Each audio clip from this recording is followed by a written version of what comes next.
രാഷ്ട്രീയത്തിൽ വീണ്ടും ഒരു പോരാട്ടത്തിന്റെ കാഹളം മുഴങ്ങുകയാണ്. അധികാരത്തിന്റെ ഗർവ് ഉപയോഗിച്ച് ജനകീയ സമരങ്ങളെയും ശബ്ദങ്ങളെയും അടിച്ചമർത്താൻ നോക്കുന്ന ഇടത് സർക്കാരിനെതിരെ കോൺഗ്രസ് പ്രസ്ഥാനം തെരുവിലേക്ക് ഇറങ്ങിയിരിക്കുന്നു. കോൺഗ്രസ് രാഷ്ട്രീയ കാര്യസമിതി അംഗം എൻ സുബ്രഹ്മണ്യനെ പുലർച്ചെ വീട്ടിൽ കയറി അറസ്റ്റ് ചെയ്ത പിണറായി വിജയൻ സർക്കാരിന്റെ നടപടി കേവലം ഒരു അറസ്റ്റ് മാത്രമല്ല, അത് ജനാധിപത്യത്തിന് നേരെയുള്ള വെല്ലുവിളിയാണ്. എന്തായാലും സ്റ്റേഷനുള്ളിൽ അരങ്ങേറിയ പോലീസും നേതാക്കളും തമ്മിലുള്ള ശക്തമായ വാഗ്വാദമായിരുന്നു.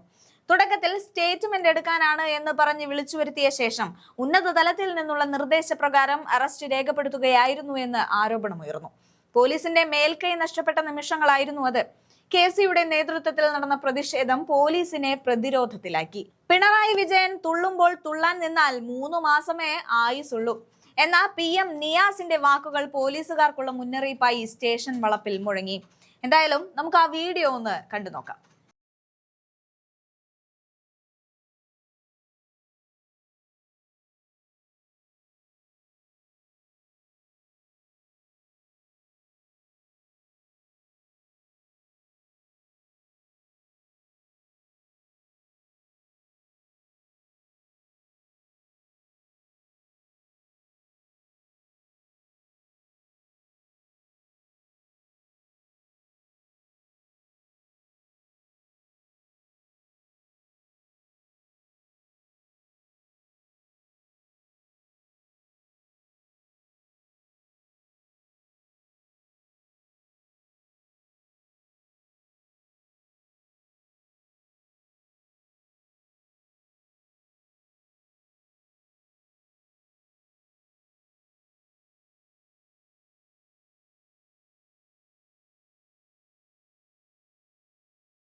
ശ്രീ എൻ സുബ്രഹ്മണ്യൻ രാഷ്ട്രീയകാര്യ സമിതി അംഗമായ എൻ സുബ്രഹ്മണ്യനെ അതിരാവിലെ അദ്ദേഹം എഴുന്നേൽക്കുന്നതിന് മുമ്പ് വീട്ടിൽ വന്ന് കൊടും കുറ്റവാളിയോടെന്ന പോലെ പെരുമാറി അദ്ദേഹത്തിന് പ്രാഥമിക കർമ്മം പോലും നിർവഹിക്കുവാൻ സുപ്രീം കോടതിയുടെ പുതിയ മാർഗനിർദ്ദേശം അനുസരിച്ച് ഏതൊരാളെയും അറസ്റ്റ് ചെയ്യുന്നതിന് മുമ്പ് അദ്ദേഹത്തിന് പ്രാഥമിക കർമ്മം ചെയ്യുന്നതിന് സൗകര്യം ചെയ്യണമെന്ന് പറഞ്ഞപ്പോൾ അത് ചെയ്യാതെ പ്രാതൽ കഴിക്കാൻ അനുവാദം കൊടുക്കാതെ അദ്ദേഹത്തിന്റെ മരുന്ന് അദ്ദേഹം